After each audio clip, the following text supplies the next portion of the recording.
This video will explore the various settings that are available on output devices. Currently there are three types of output devices. There are speaker outs, stereo outs, and personal monitor or headphone monitors.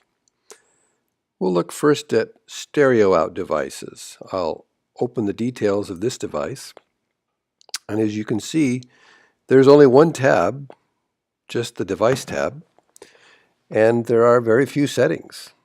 You can change the color, you can change the name of the device, you can control the LEDs, and you can adjust an output level for the device. Other than that, there's a restart, reset, and the lock feature, just as on other devices that we've explored before. Lock, of course, simply makes it impossible to change settings until you unlock the device.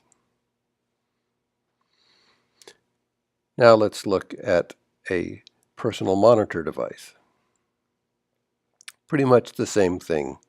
We only have a level control and the same settings as we showed for the stereo out device. Now let's look at the settings for a speaker out device. I'll open that device up. And we see that we have a number of tabs and more settings. Of course, we have the usual place to put in a name, set the color, set the icon, but here we also have a position slider that allows us to indicate where in the stereo sound field this particular speaker is located. And we have a delay slider that lets us set a delay either in terms of milliseconds or in terms of feet. There is a level setting, very useful when you have multiple speakers sharing a given mix, that allows you to adjust the balance between speakers.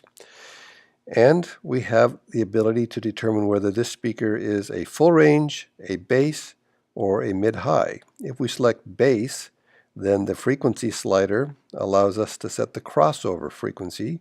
Similarly, if we select mid-high, we can adjust the crossover frequency with this slider. When we're back in full range, the slider for frequency has no effect. Let's go to the parametric EQ tab.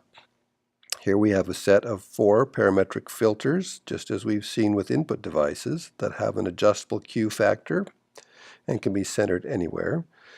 The leftmost one can have shelving turned on or turned off, and same is true for the rightmost one. We can turn shelving on or off. Under the Feedback Suppress tab, we have 4 filters with very narrow width, high Q filters that are useful for knocking out certain frequencies that are giving you feedback problems. That pretty much covers the settings for speaker out devices.